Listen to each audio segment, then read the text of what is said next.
Well, this is how this went.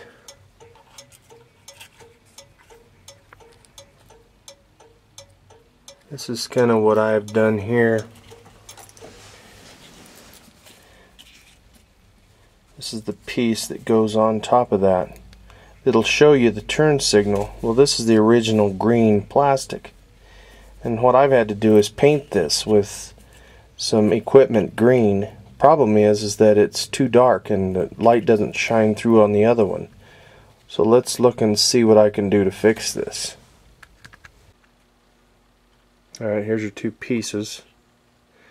And like I say, you can almost see a little bit of the sunlight coming through there, but this one, unfortunately, you can hardly see anything.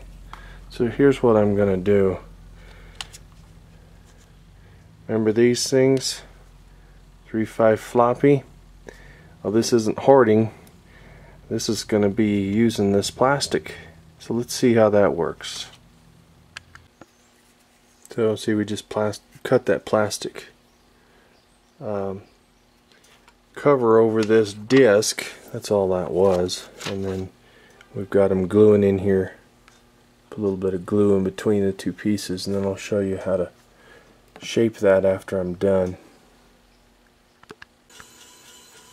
Alright, so that's what they're going to look like, and we'll get them glued together and assemble our instrument cluster. Well, there's your finished product. Nice and bright. It's green again, and we're in good shape. I also replaced the glass in here, and I touched up these needles with a little bit of fluorescent paint, so they look halfway decent now.